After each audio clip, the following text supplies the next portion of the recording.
Okay, thank you very much. After that chaotic start, I'm sure we will we'll have a very ordered and structured discussion. Now, the topic of today's discussion is basically about Europe's position between America and China. And actually, it occurred to me this morning that it's very often we talk about Europe as sort of sitting in between America and China, and then when you think about it for a moment, it turns out that that's just purely an artifact of the way that most maps are presented. And the fact that the prime meridian runs through Greenwich as opposed to somewhere else. In fact, most of the connections between America and China go via the Pacific rather than via the map that we see in most atlases. However, there is something in the fact that Europe sits between America and China.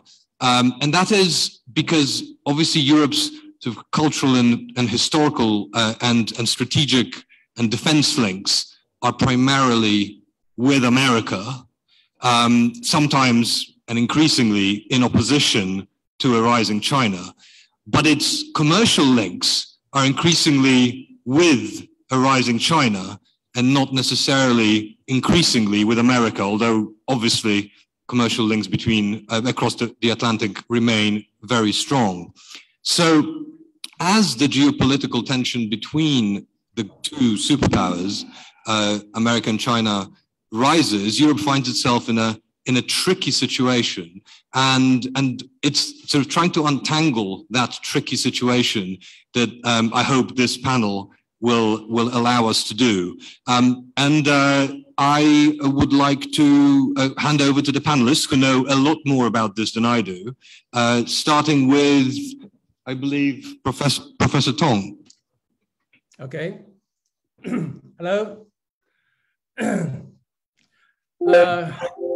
Good evening or good afternoon. Okay. Can you hear me? Yes. Okay, you can hear me. Okay. Yeah, it's a great pleasure for me to say some words, express my feelings kind of on this topic. Is there a right distance between China and the USA? Yes, I think so. On the one hand, there must be a distance between China and the USA, as long as they are two independent and sovereign countries without interference from each other. On the other hand, this distance must be a right one in the sense of not being too big, as long as they can interact with each other and cooperate with each other and even learn from each other. In some sense, NY Shanghai, a Sino-American cooperative university established almost 10 years ago, can be seen as a case for the right distance between China and the USA. Last night, we had our commencement ceremony for the undergraduates of the class of 2022. In our speeches, our provost, an American historian, quoted in her speech a remark in Dao De Jing about the mutual convertibility between misery and happiness. While in my speech, I quoted a recent remark by Michael Sandel, an American philosopher, about the contributions by essential but moderately paid workers, especially clearly seen in the times of pandemic.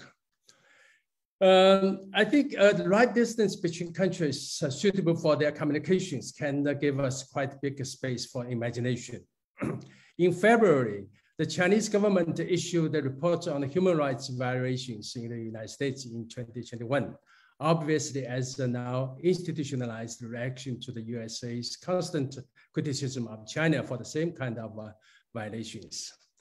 An American colleague of mine said that he totally agreed with me when I said that it would probably be more constructive if China and the USA could prepare texts about the human rights violations of the other side, not in order to publicly condemn the latter, but in order to mutually exchange their ideas of each other behind the door. And then as a result of the exchange, each of them could publish a report on human rights violations in their own countries on the basis of the text originally drafted by the other side. The above idea obviously sounds too naive because it amounts to asking to apply what is valid in dealing with the relationship between private persons to relationship between nations, or as Karl Marx said in 1864, to vindicate the simple laws of morals and justice, which ought to govern the relations of private individuals as the rules paramount of the intercourse of nations. But please don't mock me too much for being so naive, because as an educational administrator, I have a realistic intention to pay more attention to the educational implications of communicative actions of different types. Here again, I want to quote an American philosopher named John Dewey, who said as early as in 1916, not only is social life identical with communication, but all communication, and hence all genuine social life, is educative. What Dewey means here are the benefits both a recipient of a communication and the one who communicates can get from communications. In addition to this, I want to mention the educative consequences of communications between or by public figures, including those at the international level. I guess I do not need to give particular examples of communications that could have very bad educational consequences upon our youngsters. There are simply too many of them, especially in recent years. Now, how to create or to preserve a right distance between two countries as different as China and the USA? To answer this question, again, I want to refer to John Dewey, who in an article written in 1948, as a response to an article on the same journal, the journal is a commentary, written by Julien Bender, a French scholar, best known in the English-speaking world for his book, The Treason of the Intellectuals, published in 1927. In that article titled, The Attack on Western Morality, Can European Ideas Survive?, Bender listed the three great collective deeds that, in his view, represent the attack on the Western morality. That is German nationalism, Russian communism, and the intellectual movements promoted by Nietzsche and his followers. Against Bender's criticism of these movements as the so-called preaching of pragmatic morals associated with William James and the philosophical movement of American pragmatism led by James together with John Dewey himself. Dewey, 89 years old at that time in 1948, made a quite passionate self-defending by sharply criticizing Bender. There's, of course, no need to restate all the arguments Dewey made there, but the 3 points he made in that article is quite relevant to our today's discussion. The first point is about the usage of big words or names. Using the term pragmatic to refer to all movements that tend to put financial, political, or personal profits above all other considerations, in Dewey's view, Bender provided one more evidence for the fact that all the large words, quote, and the abstractions of our time have been abused. He gives some examples. The second point is about the true meaning of the so-called Socratic Christian tradition, which Bender said he was defending.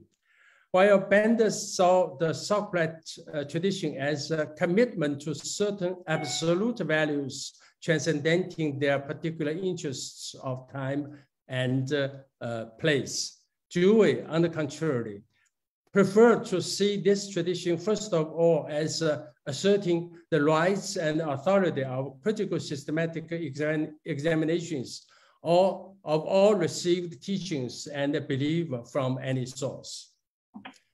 The third point is about the true spirit of American pragmatism, which Bender blamed as being close to a position saying this war is just because it is useful to our country.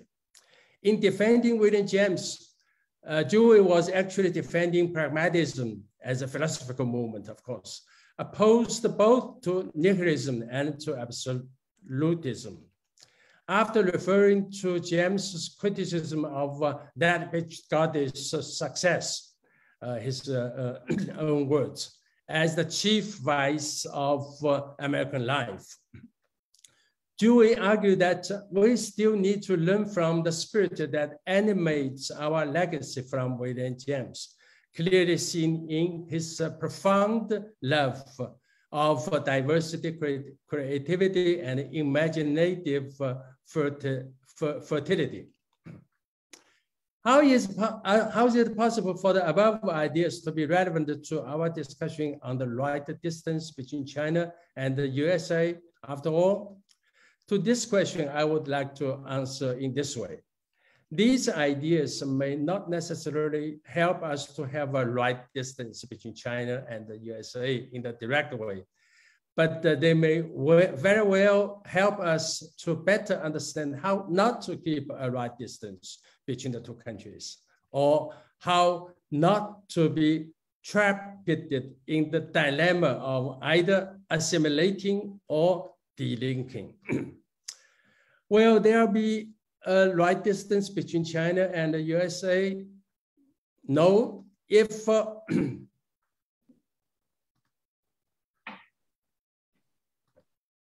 no, let me see.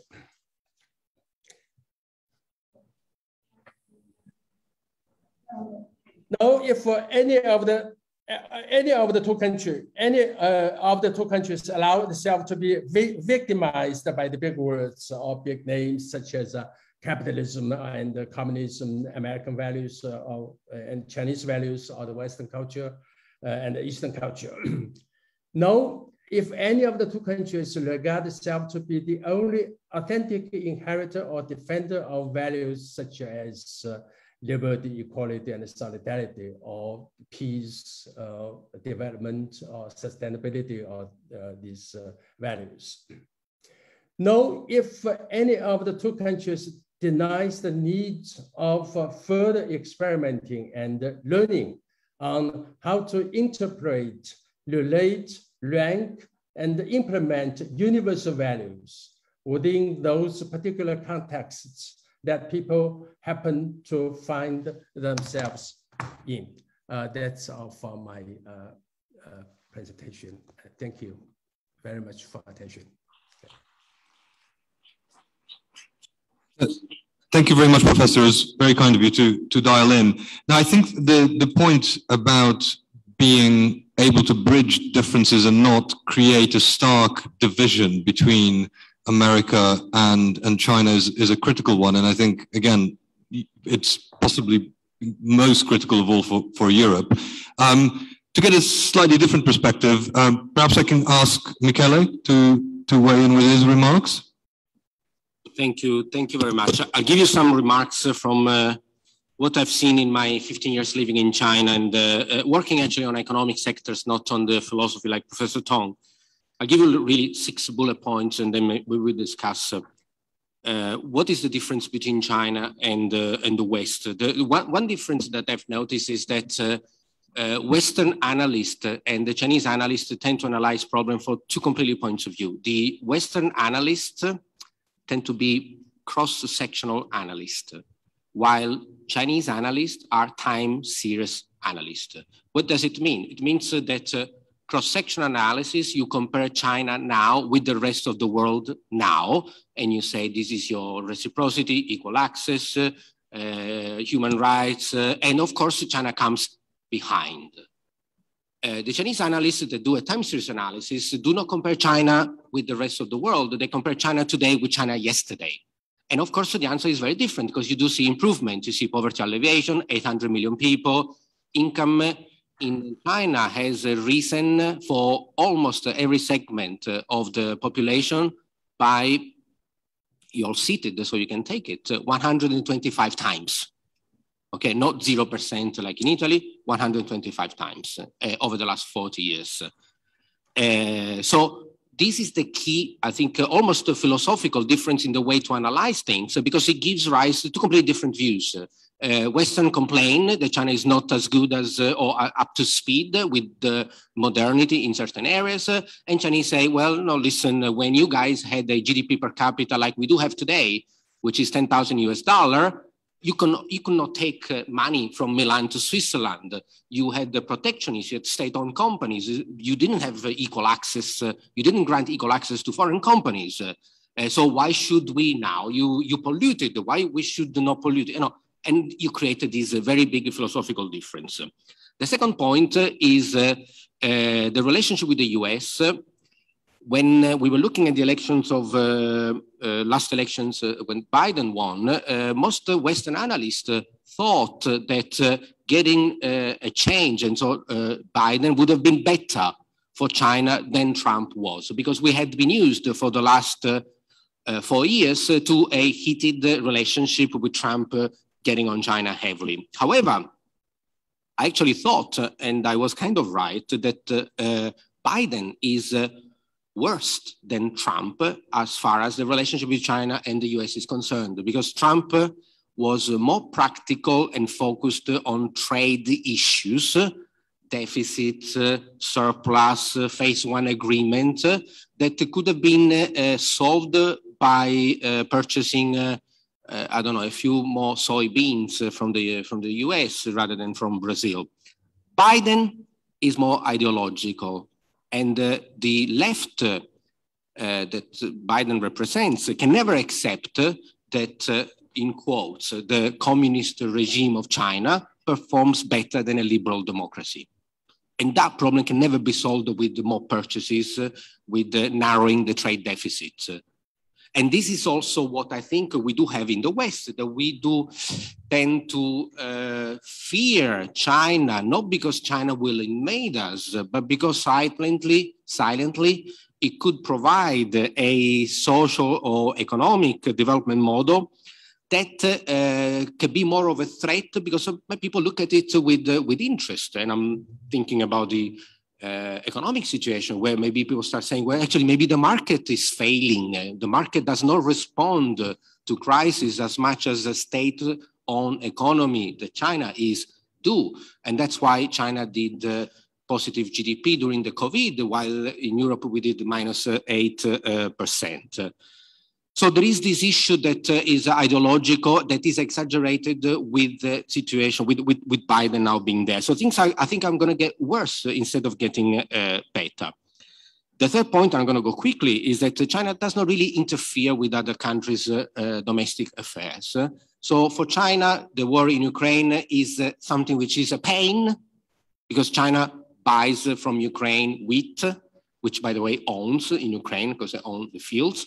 And it's a pain for the stability of the relationship, because when Xi Jinping in the morning he drinks his cappuccino, he's not worried about what happens in Mariupol. He's worried about how to feed the 1.4 billion people and take them from 10,000 to 20,000 US dollar. So the narrative that we do have in the West tends to overemphasize China is aggressive, because they have two military bases, not 502, so they're aggressive, because they go on Twitter more often than zero than they used to before. So again, we do tend to have the same mistake that we compare we become time series analysts, and we look at China doubling the military bases from Djibouti to Djibouti and Solomon Islands. So this is a little bit of a problem that we need to solve. Finally, because we talked about Ukraine, I think that we are in a very dangerous situation. We are asking China to join the EU-based sanctions against Russia.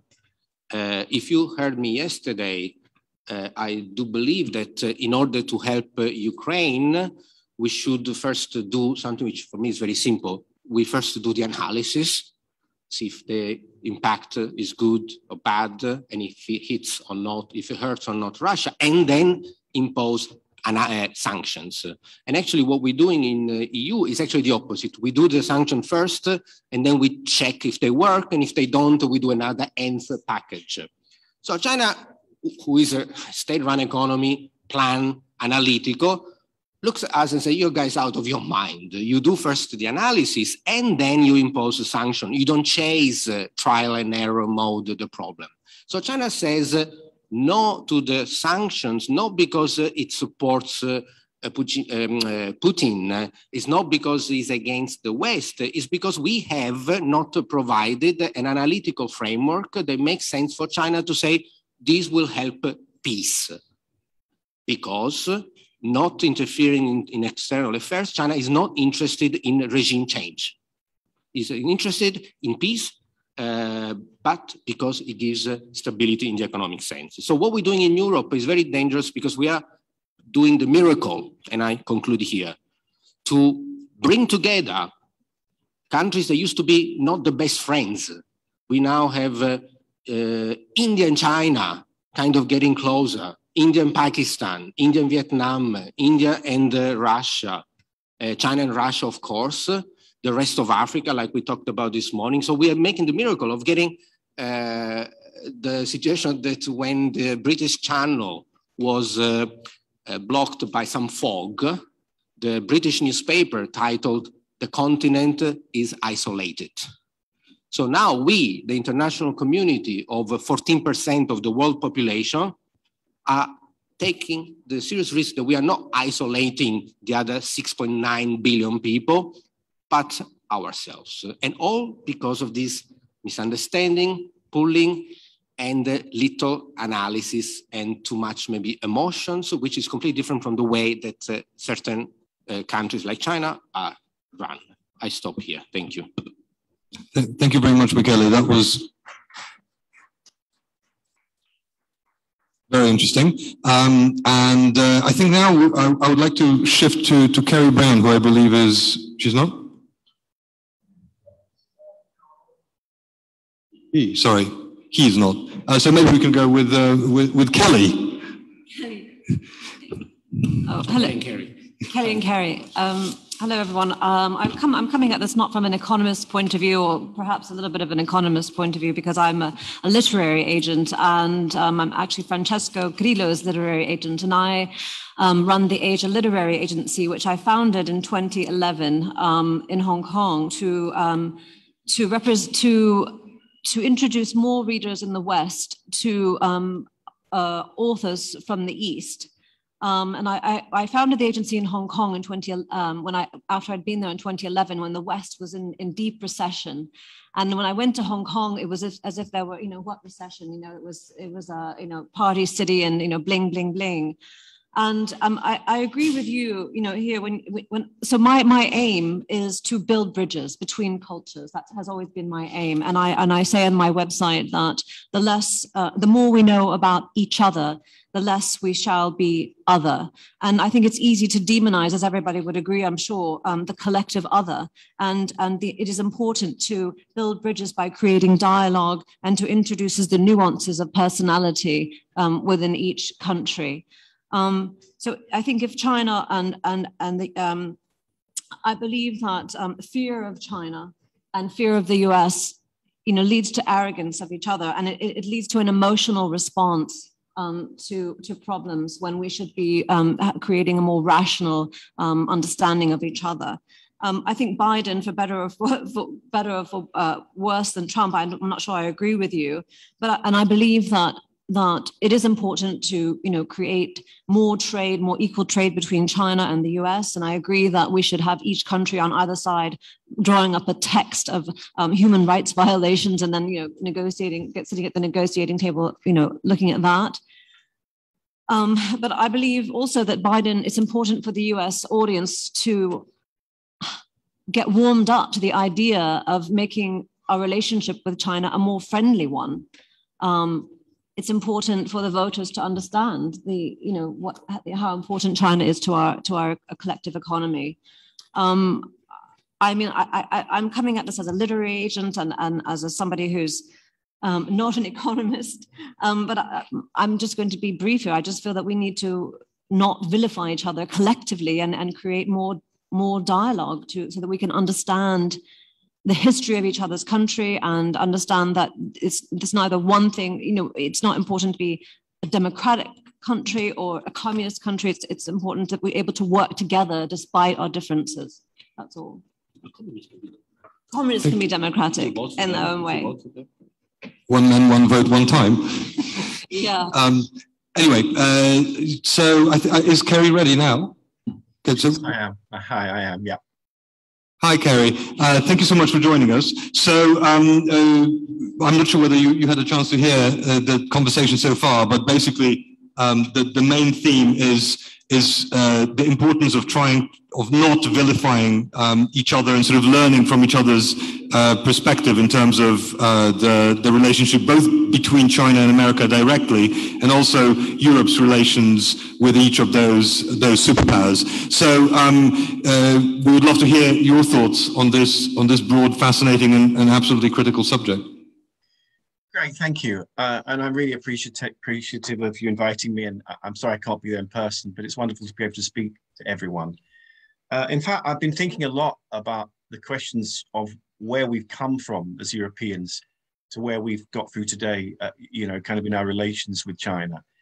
And I suppose the one thing, or a couple of things I've really noticed in that 6 or 7 century long history is we actually know a lot about each other. Europeans have been thinking about China, trading with China, engaging with China in very different ways for hundreds of years.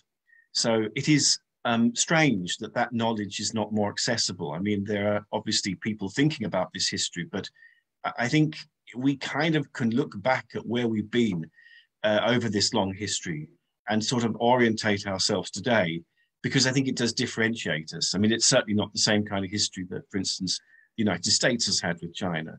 It is a big asset. It just needs to be more accessible. The second thing in looking at that history of Europeans working with China, whether it was the Ming, the Qing, or contemporary China, is it's always been collaborative, i.e. It's always been Europeans working with each other, the Dutch working with the British working with Italians working with Portuguese. I mean, we've always been working with each other, sometimes competing with each other, sometimes clashing with each other. It's always been very collaborative. And we've certainly always been working with Chinese partners. There's never been a time when we haven't been working with Chinese partners. And one of the really interesting things, the Oxford historian, Henrietta Harrison, has just written a very good book about the British embassy to the Qing court in 1794, where she looks at the fact that without Chinese translators who were in a position of great danger as a part of that mission, there wouldn't have been any possibility of dialogue. And yet they're never really recorded. She finds the name of them and their histories. And in fact, they were trained in the kind of Jesuit college in Naples. So this is a really kind of interesting thing that these interpreters have never really been recognized, but they were always there. And they were mostly either Chinese or Europeans who've been based a long time in China. The final thing I suppose I say is that at the fundamental level, I probably think the biggest problem in European engagement with China today is this idea of what is the narrative. I think the story that we have towards China at the moment is this kind of triplicate story, and it's a bit like the American one, and it's a bit like the kind of others. They use this idea of collaborator, competitor, adversary.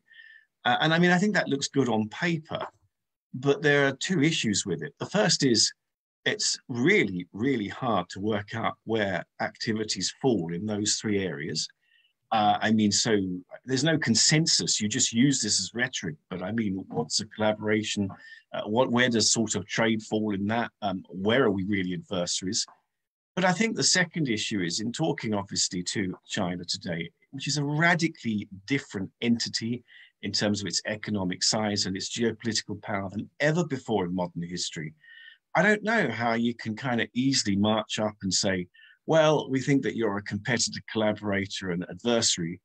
Firstly, because it's not very coherent. China doesn't certainly have that kind of triplicate response. It just looks at people as strategic partners or comprehensive strategic partners. It doesn't use this kind of complicated language. And secondly, I don't know how easy it is diplomatically to say to a very strong kind of power, well, we'll work with you, but we don't like you. I mean, it seems to be not very diplomatic. And I don't think that I think this is the default at the moment. Our narrative is we're going to go along these three kind of prongs, and they're in various European Union documents, and they're in British documents, the Integrated Review, for instance. But I don't really think they're going to solve the problem. But I don't also think that they actually have much meaning as a narrative for Europeans dealing with China. And I suspect that the reason why they don't have a lot of meaning is that Europeans probably at heart don't really have as compelling an answer to this question of who they are in the way that contemporary Chinese do. I mean, this is, the identity politics, I think, is obviously very different in China than America and Europe. Identity politics and all of those three things, it's not about what you think, it's about what you feel. That's the common thing. But in these things, I think to say we are Chinese or we are Europeans or we are Americans carries very different emotional meanings now. And I think even though you can deconstruct it and be skeptical in China under Xi Jinping, there is conviction about what the answer to that question of who we are is, in ways which I think in Europe is not the case. So those are just some, kind of provisional remarks. Thank you very much. Thank you very much, Kerry. And to round off the presentation part of this panel, I'd like to ask Robert to give his remarks. Are we? Okay.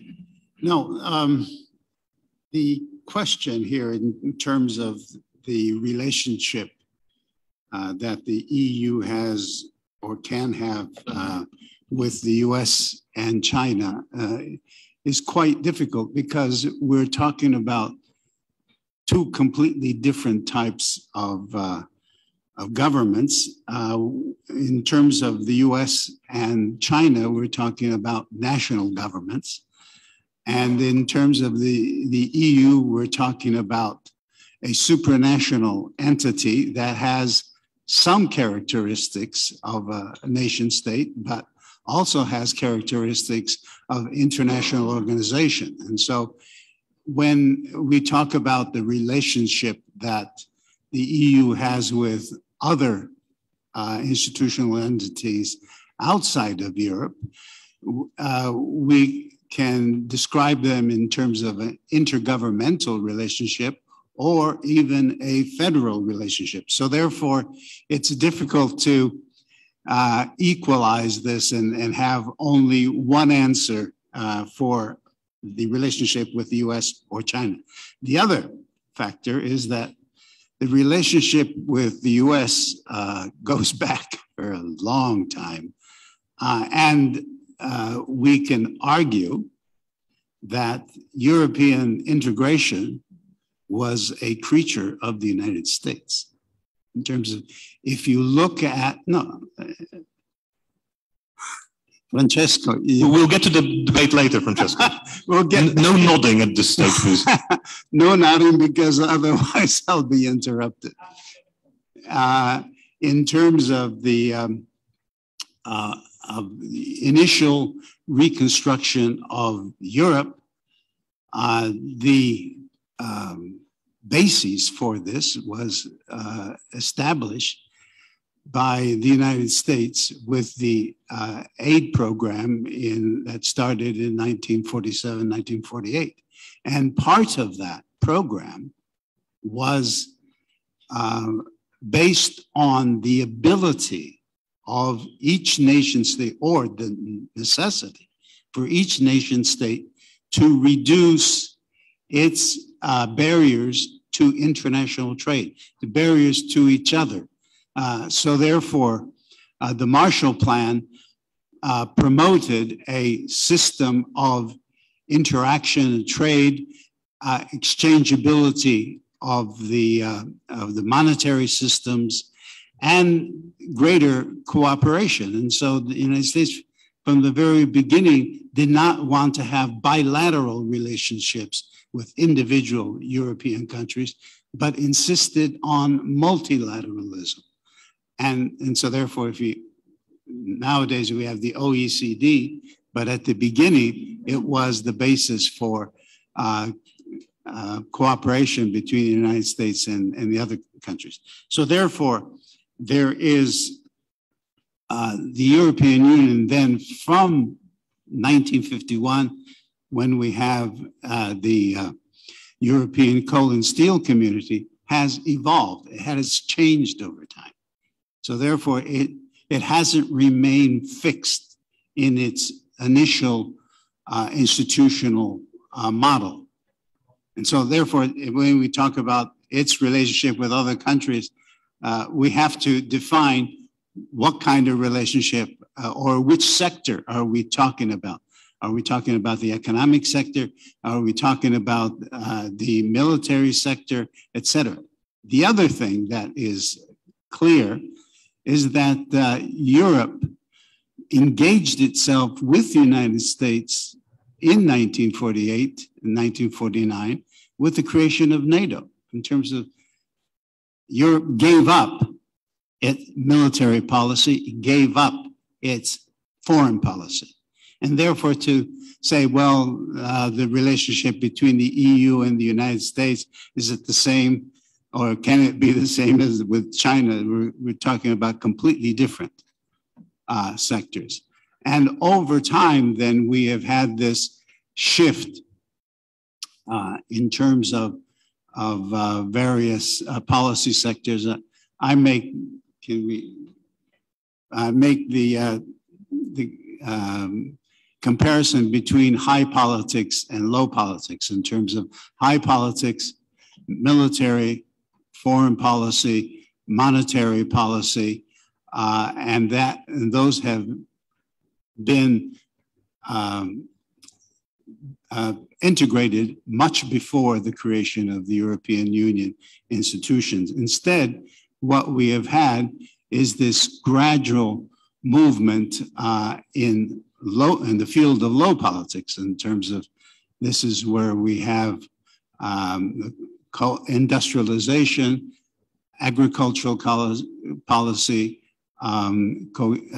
regional policy, and therefore a number of policy areas that have moved forward. And as a result of the last 2 years of the health crisis, I would argue, in fact, I'm arguing in a recent article that I put together, is that health policy now has become Europeanized, because if you look at the way Europe responded to the COVID, in terms of who spent money on the making of the contracts and delivery of the vaccines, completely European, in terms of not 1 cent, not 1 euro was spent by individual European citizens on this.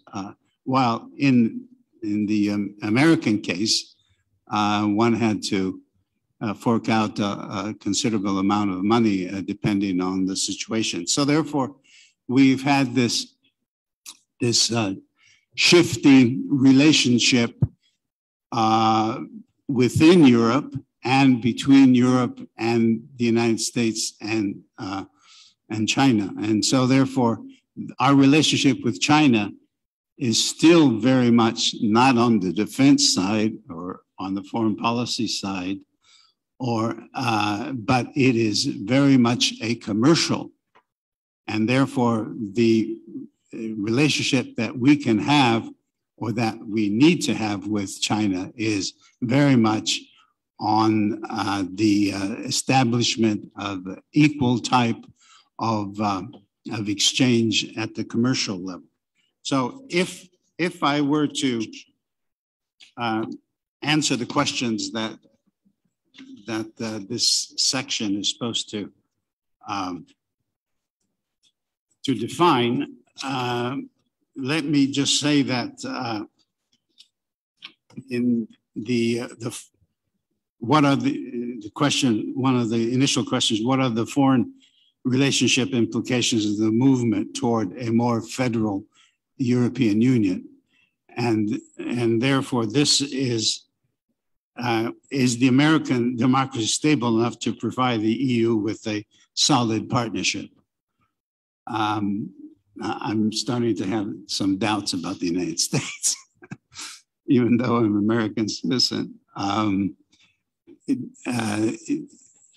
fact, my contacts in the United States are starting to become very uneasy with the type of relationship that has emerged between Democrats and Republicans, and so therefore there is this growing tension within the American political system, which is not good, which is not as the way it was in the immediate post-war period and up until the 60s and 70s, when there was a tremendous bipartisan nature characteristic to American politics.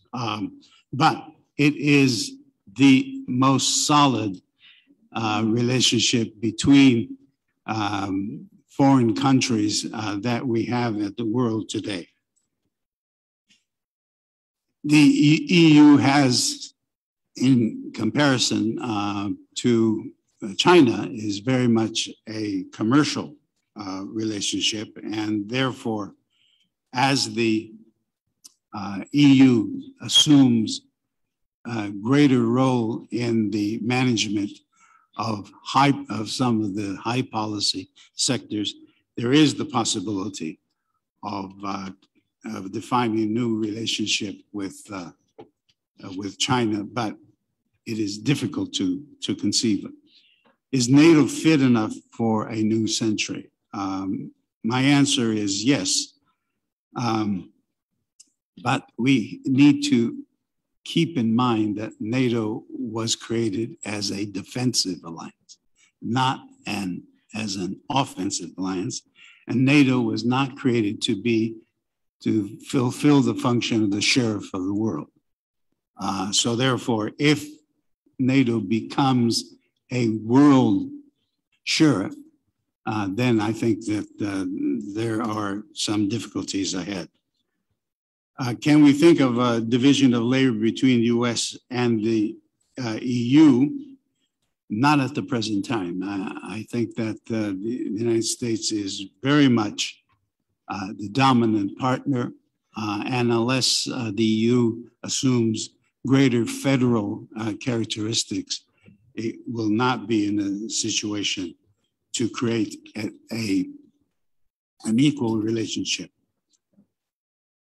And is China a potential partner and strategic rival for the EU and the USA? I do not see any possibility of any type of military cooperation between the EU and China, and that it must remain for the present time, for the foreseeable future, maybe for the next 50 years, still very much a commercial entity.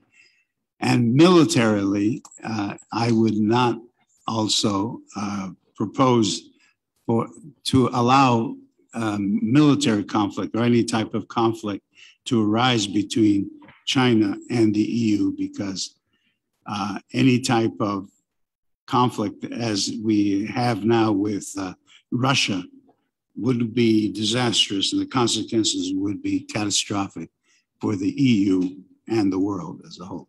Thank you. Thank you very much. I'm sure we'll have plenty of questions from the floor, but yes, apologies. That's very, very uncouth of me. I'm sure we'll have plenty of questions from the floor, but before I take questions from the floor, I'll take my prerogative as chair of this panel to ask a couple myself.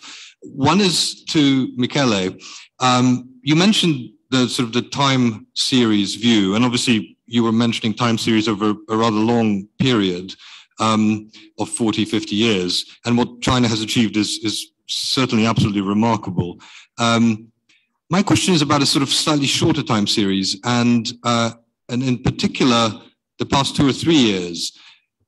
You say that that the relationships between America and China specifically have deteriorated under Biden. And I'm wondering to what extent that's the result of the Biden administration's approach, and to what extent is it the result of what appears to be quite a marked shift in what Xi Jinping is doing domestically and on the global stage. I'm just wondering, to what extent do you think the current turn, because there does appear to be a turn, you see a crackdown on the private sector, the Chinese Communist Party, which has long been, well, since Deng Xiaoping at least, been quite pragmatic about ensuring stability by affording the Chinese an ever better living standard, appears to have turned away from that a little bit. And especially with the crackdown on the private sector as part of the common prosperity agenda, which obviously rhetorically sounds great, but in practice, you know, may look rather different. So I'm wondering, to what extent do you see the deterioration as in part China's doing and not just America's? Thank you. I'm glad you mentioned some specific example, because it's important to understand what we mean when we say the actions of Xi Jinping. And there are 2 ways I can answer.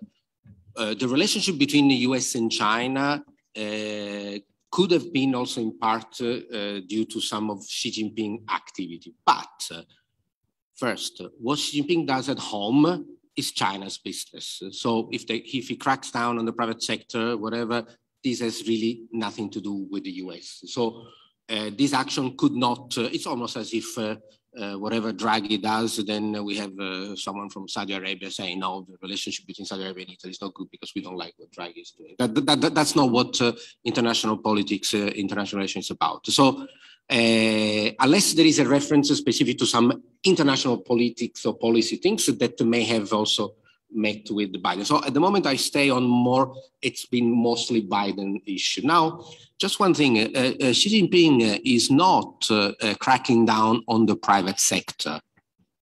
This is very important. Xi Jinping is cracking down on large internet monopoly and technology companies. Not different from when we wanted to break up Microsoft, we are killing Twitter and so on, because he thinks, I think he thinks that technology is nice in the first stages that offers access to technology to poor people in Africa, blah, blah, blah, cheap phones. After a while, in the second cycle, technology becomes a winner takes it all. And in no way, and this is, I'm going to be clear, and we may not like it, but this is how it is. In no way, a society like China, where the state is not just the government, and here I may quote my friend Kerry Brown, the state is the soul, the party is the soul of the country, the moral guide. He will not allow the private sector to have any significant impact on the direction of the development of the country. This is why NGO are not allowed in China, not because doing microcredit is the devil, but because a microcredit company has the choice to offer, for example, microcredit to one village and not to the next one. And this creates unbalances that are not acceptable. So the crackdown is not on specific sectors or on private to public, is on anything that creates instability in the harmony and the direction of the development.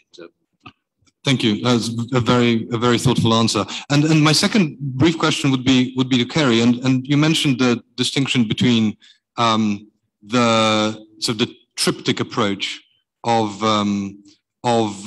Europe and the sort of, you know, a slightly more uniform, unitary approach of the Chinese. From what Robert was saying, it does sound like there is some justification for the triptych approach. I mean, you know, from Robert, from what you were saying, you know, there's sort of certain ways, certain sectors, as you said, in which China and the US and China and Europe interact, and each are governed by their own particular circumstances and factors. So from the European perspective, it sort of seems quite logical to use this framework. And maybe from the Chinese perspective, it seems quite logical to use a unitary framework. But how do you bridge that sort of gap in outlook, and maybe who's closer to being correct in analyzing that relationship? Well, I suppose the sort of new phenomena is that we're dealing with a China which is powerful. So there's a reversed asymmetry. I think in the past, it was the other way around. I mean, Europe collectively obviously was economically and kind of geopolitically maybe stronger than China, not militarily, that's a different kind of issue, but its alliance system with the United States, of course, Nato, I mean, these all mean there was an asymmetry. And I think we've got at most a kind of a balance and maybe even an asymmetry in China's favor. So the problem is that when you're talking to a power which has gone from being weaker to stronger, you can't really use the same mindsets and you can't really use the same framework.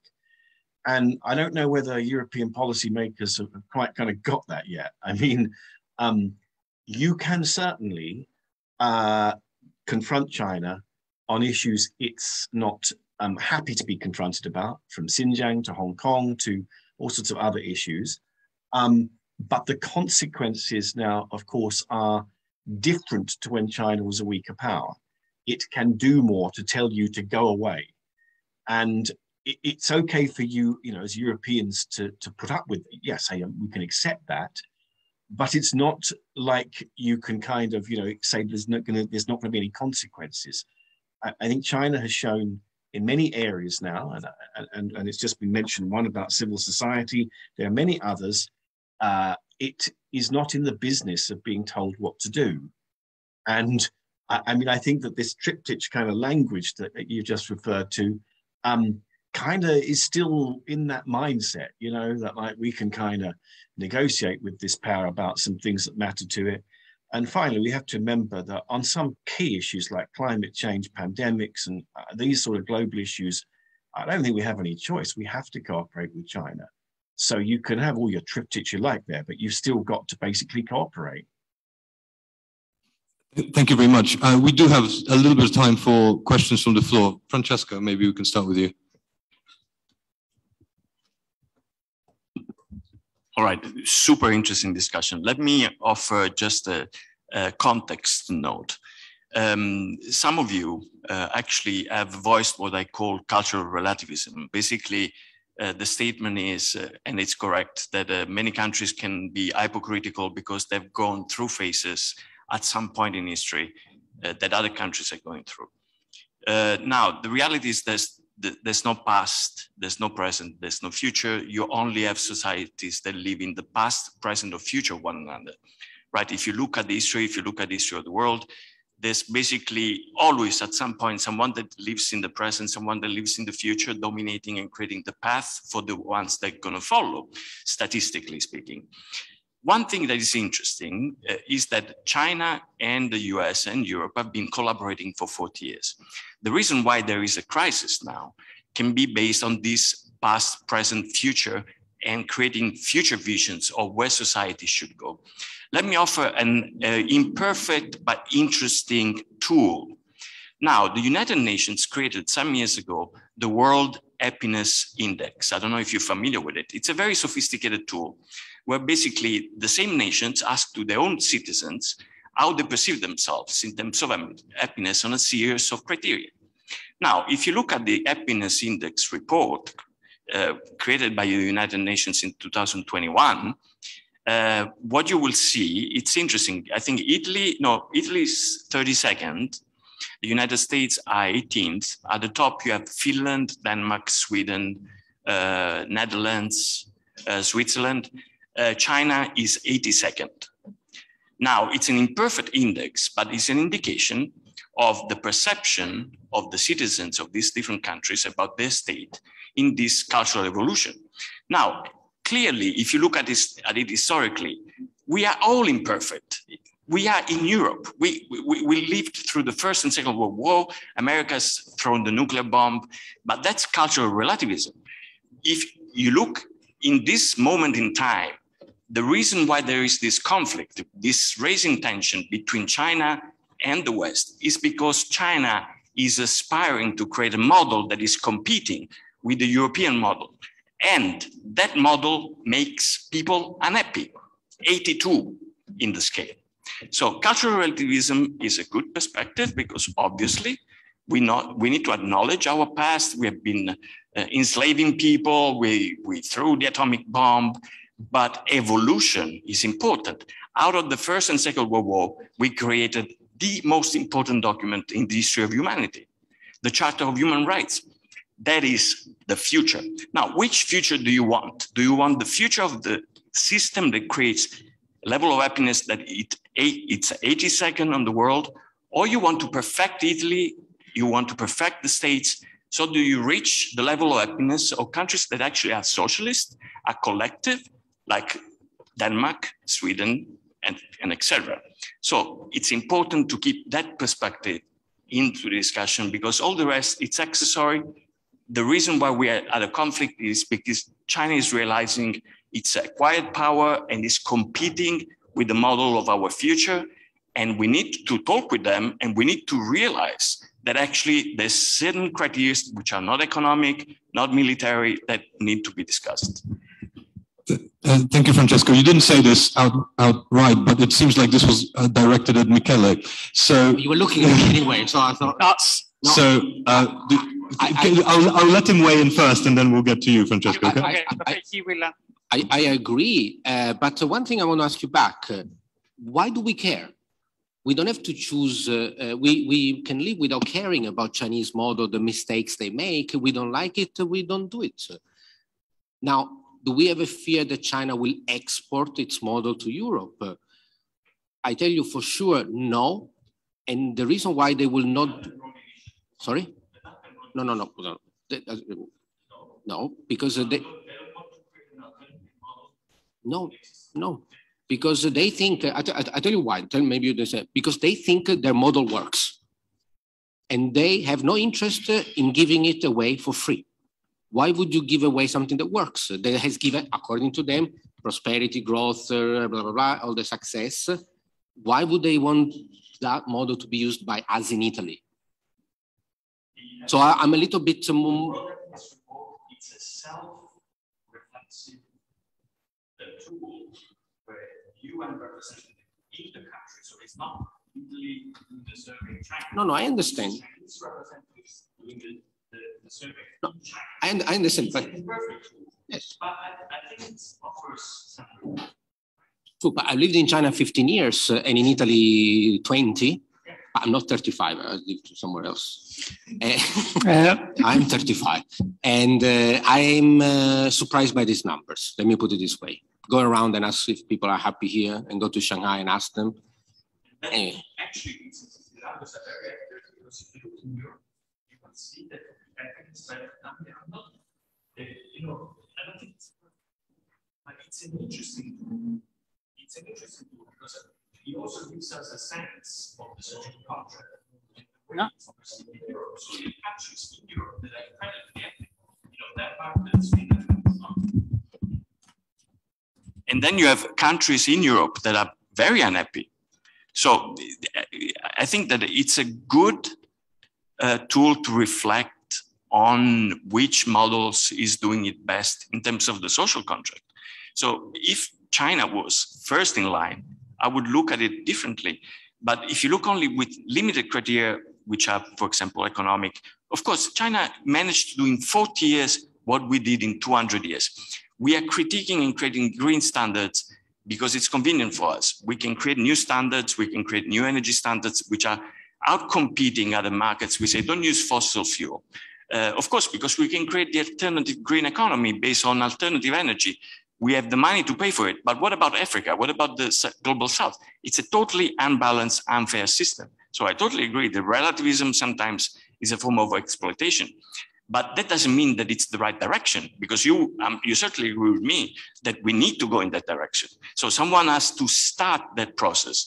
Now, the cultural relativism says, well, the other countries, because they are going through a different historical process, they should be allowed to make the same mistakes, because that's what actually cultural relativism says. You're saying China is a different historical point in time, so let them be in a different way. No, that doesn't work like that. Well, you imply that.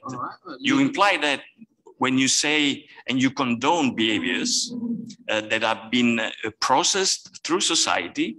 And so the society that are living in the present, they should interact with those experiences. One thing, sorry, important clarification, thank you. I'm not God, so I don't condone or justify. I'm an analyst. I don't express views. No, I never said it's right or wrong. I'm describing it. I think we probably need to. I must say that I was a little bit worried, because I agreed with everything you said so far, and then Francesco spoke, and I totally disagree with you very strongly. There is this was not my question, but I must say that there has been, as we all know, a very big debate on the limits of traditional economic measurements like GDP, for measuring the well-being of people. Amartya Sen was one of the global happiness index was for some years won. It was the first country in the world by a country which is called Bhutan. If I have to talk about a little bit, how can I say, harder numbers, I will not talk about GDP. Let's talk about, for instance, the skills of the 15 years old students, which is measured worldwide by an organization which is called OECD. It's not a section of the Chinese Communist Party. The Chinese students, 15 years old students, they rank first in reading comprehension, mathematics, and science, which to me is a rather big achievement for a country that 30 years ago was the poorest country of the world. But this was not my question. Can I make you the question? Because so I think that strategically it's very, very true what Kerry Brown was saying, which is more or less the citation with which I even start my book, Chinese Lesson, which is very much a citation of Calvino, one of the greatest Italian intellectual. He used to say that China is the mirror upside down where we can recognize ourselves. So I tend not to completely agree that our relationship as a culture with China is younger than the relationship of a country which was born 200 years ago. But now let's go to the question.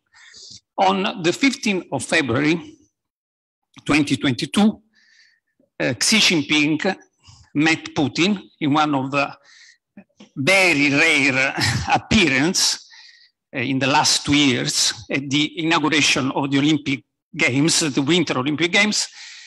And he said, together with Putin, in a joint statement, that the friendship, the partnership between Russia and China is a friendship without limits.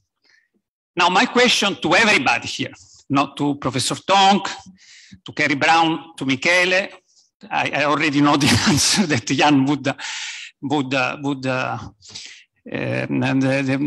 Jan's answer is, was that a mistake?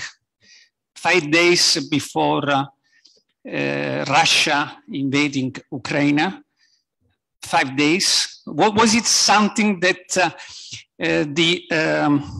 Xi Jinping and the leadership within the party is regretting now?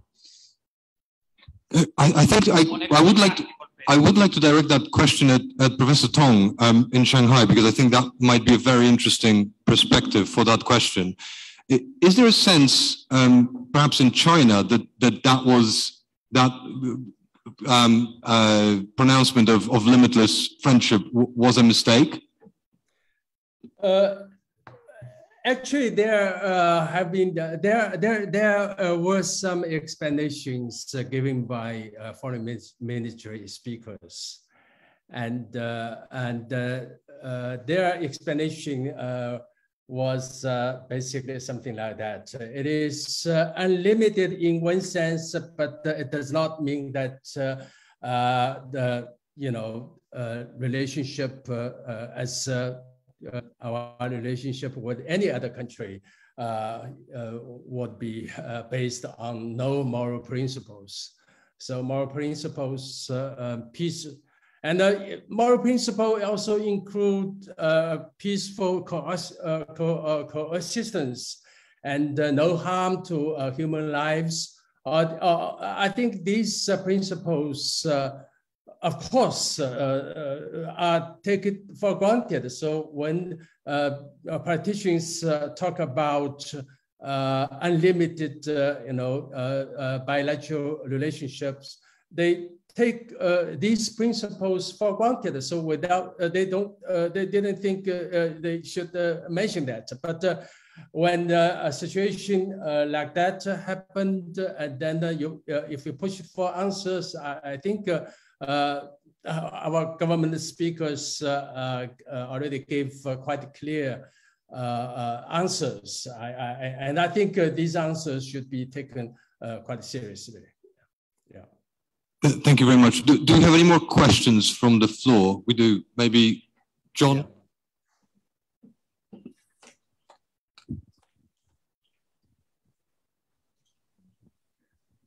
Yeah, earlier on, one of the speakers said that the attitude of many European countries seemed to be that we want to collaborate with you, but we don't like you. And that was not the way to proceed. Now, I would endorse that 100%. You don't want to say that you don't like an entire people. Given what is happening in Xinjiang with the cultural genocide of an entire people, how can you not say in your dealings with China, we don't approve of your government and the way that it's doing things? Robert, could you take that one? Potato. No, it's a difficult question. You're speaking about the minority in China. Is that correct? Yeah, the Uyghurs. Yeah, Uyghurs. Okay. I mean, it's difficult for me to answer that question because I don't have no knowledge whatsoever about that situation. Because one of the things that I perceive is that we cannot always trust the information that we are received through the media.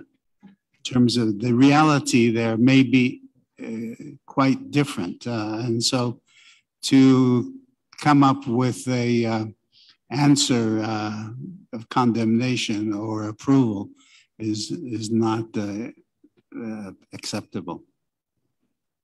Thank you. Bill?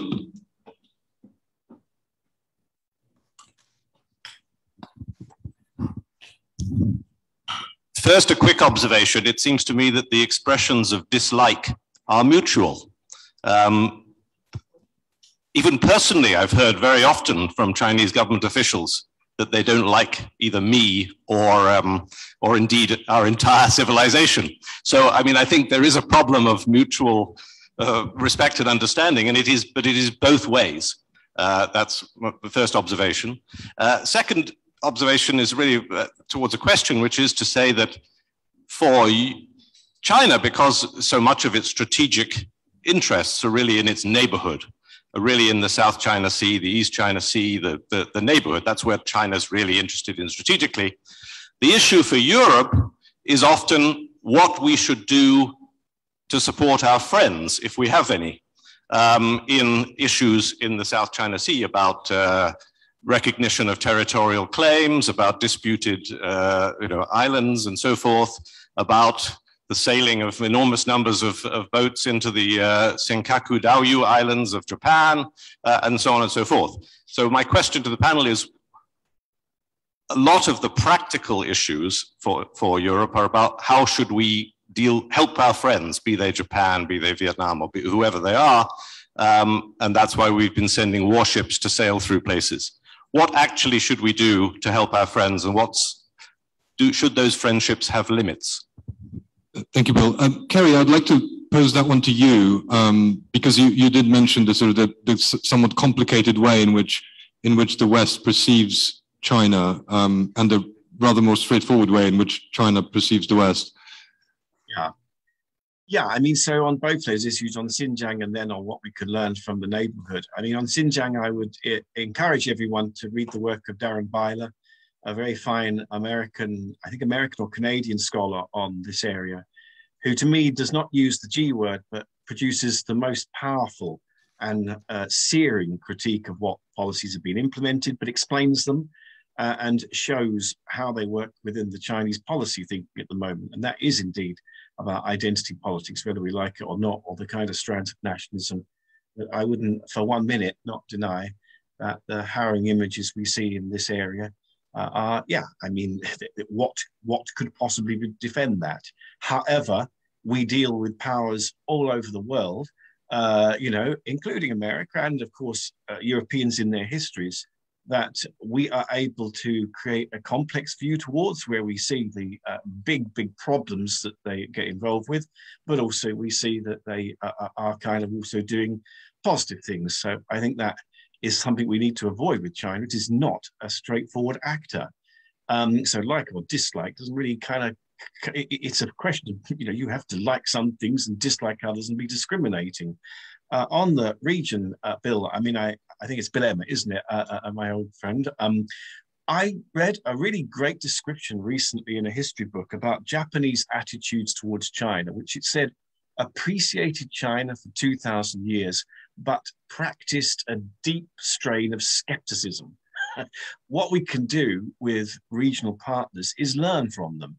I mean, they have been dealing with Chinese power in one shape or another for many, many centuries. And we don't have a particularly deep dialogue and that learning.